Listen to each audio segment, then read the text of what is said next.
Hello friends, स्वागत है आपका एक बार फिर से हमारे इस correct forms of the verb के सेशन में। इससे पहले मैं 5 वीडियोस डाल चुका हूं। अगर आपने वो नहीं देखे हैं तो उन्हें देख लीजिए। लिंक मैंने डिस्क्रिप्शन में दे रखे हैं, तो उन सारी वीडियोज़ को देख लें आप और समझ लें। और चलिए चलते हैं आज के इस सेशन की तरफ और शुरू करते हैं इस सेशन को। और ये correct form of the verb का ये आखिरी वीडियो है, तो इसे हम ध्यान से समझेंगे। और इससे पहले वाले वीडियोस आपने देख लिए होंगे, अगर नहीं देखे हैं तो एक बार देख लें उन्हें। लिंक डिस्क्रिप्शन में दे रखे हैं मैंने। और चैनल अगर आपने सब्सक्राइब नहीं किया तो प्लीज़ चैनल को सब्सक्राइब कर लीजिए। और चलिए शुरू करते हैं, आगे देखते हैं क्या है इस वीडियो में। Correct form of the verbs, यह है आपका रूल दिया हुआ है। वाक्य में बाई या बाई द एंड ऑफ के साथ फ्यूचर टाइम हो तथा फोर के साथ समय कोई अवधि दी गई हो यानी समय दिया गया हो तो फ्यूचर परफेक्ट कंटिन्यूअस टेंस का प्रयोग होता है। ये ध्यान रखना है आपको। जब भी बाई दिया गया होगा और बाई द एंड ऑफ दिया गया होगा तो आपको फ्यूचर टाइम लगाना है, लेकिन बाई और बाई द एंड ऑफ के बाद में फ्यूचर टाइम परफेक्ट में भी लगता है और फ्यूचर परफेक्ट कंटिन्यूअस में भी लगता है। तो उसका ध्यान रखना होगा हमें कि अगर फोर और समय दिया हुआ है तो फ्यूचर परफेक्ट कंटिन्यूअस होगा, और अगर समय नहीं दिया हुआ है, फोर वो के साथ समय नहीं दिया हुआ है, तो फिर वहाँ पर हमारा फ्यूचर परफेक्ट लगेगा। देखिए इसका एग्जाम्पल देख लीजिए। एग्जाम्पल दिया हुआ है by July we in Agra for 10 years. ये दिया हुआ है फॉर 10 ईयर्स, यानी ये समय दिया हुआ है फॉर 10 ईयर्स। तो वाई जुलाई यानी जुलाई तक वी, तो ये समय आ गया, तो यानी कि सिंस फॉर है तो ये फॉर दिया हुआ है। तो जब फॉर दिया हुआ है तो ये फ्यूचर परफेक्ट कंटिन्यूअस हो जाएगा, तो शैल हैव बीन लिविंग हो जाएगा। तो by July we shall have been living for 10 years, ये हमारा सेंटेंस बन जाएगा। आगे देखते हैं, अगला एक और एग्जाम्पल है, ये देख लीजिए। By evening Rahul these letters for 4 hours. तो वाई इवनिंग यानी शाम तक, Rahul will have been typing हो जाएगा, क्योंकि यहाँ पर ये 4 आवर्स दिया हुआ है यानी समय दिया हुआ है। तो ये हो जाएगा by evening Rahul will have been typing these letters for 4 hours. Next देख लेते हैं, अगला रूल क्या है। ये वाक्य में किसी टेंस की पहचान हो तथा दिया गया सब्जेक्ट दी गई क्रिया को न फॉलो कर सके तो उस टेंस में पैसिव वॉइस का प्रयोग होता है। तो इसमें आपको ध्यान रखना है, जो टेंस दिया जा रहा है उस हिसाब से जो उसका सब्जेक्ट है उस क्रिया को फॉलो कर रहा है या नहीं कर रहा है। अगर नहीं कर रहा है तो वहाँ पर पैसिव वॉइस के द्वारा वो क्रिया को फॉलो कर पाएगा। जैसे देख लीजिए, ये दिया हुआ है रमन यस्टरडे अरेस्ट। तो रमन यस्टरडे अरेस्ट, तो यहाँ पर अगर ऑब्जेक्ट दिया होता तो सब्जेक्ट फॉलो करता है इस क्रिया को।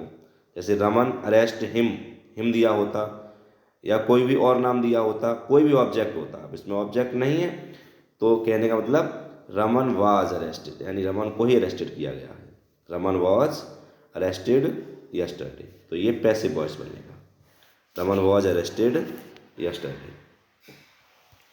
तो इस तरह से ही हमारा पैसिव सेंटेंस बन जाएगा। अगला देखते हैं, ये दिया हुआ है many good news every year. तो यहाँ पर पब्लिश दिया हुआ है, तो पब्लिश का हो जाएगा आर पब्लिश्ड, यानी पब्लिश की जाती है, किसी के द्वारा पब्लिश की जाती है। तो many good news are published every year हो जाएगा। आगे देख लेते हैं, वाक्य में प्रीपोजिशन जैसे ऑफ, ऑन, विदाउट, फ्रॉम के बाद रिक्त स्थान हो तो उसमें V1 + ing का प्रयोग होता है, यानी वर्ब की फर्स्ट फॉर्म लगेगी वर्ब की फर्स्ट फॉर्म में आईएनजी जुड़ कर लगेगा, ध्यान रखना है। ऑफ, ऑन, विदाउट, फ्रॉम, ये शब्द दिए हुए हैं। इन शब्दों के बाद जब रिक्त स्थान है, खाली जगह पड़ी हुई है, तो वहाँ पर उस खाली जगह में वर्ब की आईएनजी फॉर्म आएगी। ऑफ, ऑन, विदाउट, फ्रॉम, ये 4 प्रीपोजिशन याद रखने हैं। तो देख लीजिए ये सेंटेंस क्या कह रहा है। एग्जाम्पल दिया हुआ है, राम किशोर इज इंटरेस्टेड इन दिया है, तो राम किशोर इज इंटरेस्टेड इन, तो इसमें जो भी आएगी वर्ब उसकी आईएनजी फॉर्म आएगी। तो ये राइट लिखा हुआ है, तो राइट की राइटिंग हो जाएगी। Ram Kishore is interested in writing stories, ये सेंटेंस बन जाएगा। नेक्स्ट देखिए ये दिया हुआ है, he went on without stop, यानी स्टॉपिंग, आईएनजी फॉर्म इसमें भी आ जाएगी क्योंकि इसमें विदाउट यानी ऑन आया हुआ है, ठीक है। तो he went on without stopping. Next देखिए अगला रूल है, जब, in case, unless, if, when, as soon as शब्द हों तो इनके प्रेजेंट इंडेफिनिट टेंस का प्रयोग होता है।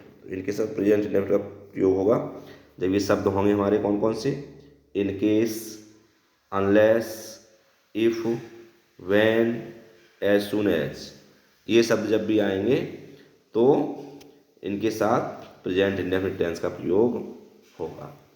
देखिए इसका एग्जाम्पल देखते हैं, carry umbrella, carry umbrella in case दिया हुआ, इन केस इट रेंस, यानी अम्ब्रेला ले लो, इन केस इट रेंस यानी वर्षा शायद हो, वर्षा हो शायद, इसलिए छाता ले लो। नेक्स्ट देखते हैं, ये दिया हुआ है, you want pass unless you hard, यहाँ पर ये हार्ड से पहले यहाँ पर रिक्त स्थान होगा, ये रिक्त स्थान है, ठीक है, ध्यान रखना है। हार्ड से पहले रिक्त स्थान है, ये रह गया है, मिसप्रिंट हुआ है ये। तो you want pass unless you work hard, you want pass unless you work hard. अच्छा फ्रेंड्स एक बात बताइए, ये वॉन्ट दिया हुआ है, ये वॉन्ट का मतलब क्या है, कमेंट करके ज़रूर बताएं, कमेंट करके ज़रूर बताएं कि ये वॉन्ट जो है ये किसकी शॉर्ट फॉर्म है, इसका मतलब क्या है, इस वीडियो में ये कमेंट करके ज़रूर बताएं। चलिए आगे देख लेते हैं, ये है we shall leave the room when the bell ring, we shall leave the room when the bell ring, तो ये रिंग यहाँ पर रिंग्स हो जाएगा, व्हेन आया है, when, we shall leave the room when the bell rings, when the bell rings. Next देखिए, ये नेक्स्ट रूल दिया हुआ है, ये क्या कह रहा है कि जब इट्स टाइम या इट्स टाइम फॉर यू के बाद रिक्त स्थान हो तो 2+V1 का प्रयोग होता है। इट्स टाइम के बाद यदि सब्जेक्ट हो तो सब्जेक्ट प्लस V2 का प्रयोग होता है। इट्स टाइम के बाद यदि सब्जेक्ट हो तो सब्जेक्ट प्लस V2 का प्रयोग होता है। वैसे इट्स टाइम या इट्स टाइम फॉर यू के बाद 2+V1 का प्रयोग होता है, 2+V1 का प्रयोग होता है। ये रूल आपको ध्यान रखना है, ये रूल आपको ध्यान रखने हैं और इन रूल से ही सारा आपके वर्ब्स सही हो जाएंगे। और ये बहुत ही गोल्डन रूल है, ये आपको डिटेल में पढ़ने की कोई ज़रूरत नहीं है, ये शॉर्ट रूल मैंने बनाए हैं, बस इन्हीं रूल को आपको पढ़ लेना है। आगे देखिए एग्जाम्पल है, इट इज़ टाइम, ये होम दिया हुआ है, इसमें वर्ब भरनी है गो, वर्ब भरनी है गो, तो it is time to go, it is time यानी इट इज़ टाइम के बाद में आपको टू लगाकर वर्ब की फर्स्ट फॉर्म लगानी है, तो it is time to go, it is time to go home, ये सेंटेंस हो जाएगा हमारा। नेक्स्ट देख लीजिए, ये है it is time for you, it is time for you, it is time for you.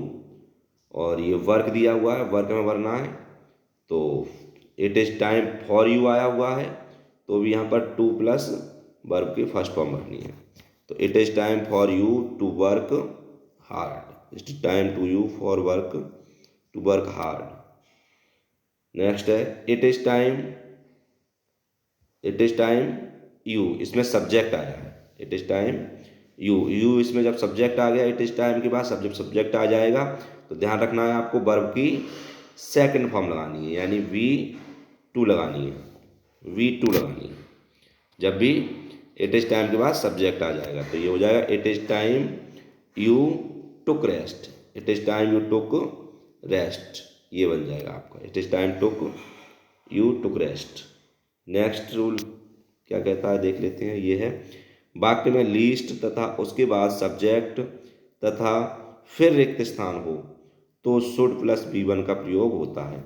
वाक्य के बाद लीस्ट हो और लीस्ट के बाद सब्जेक्ट हो और फिर रिक्त स्थान हो तो शुड प्लस V1 लगाना है। लीस्ट ध्यान रखना है आपको, लीस्ट के बाद सब्जेक्ट, लिस्ट के बाद सब्जेक्ट और सब्जेक्ट के बाद रिक्त स्थान यानी ब्लैंक स्पेस दिया हुआ है।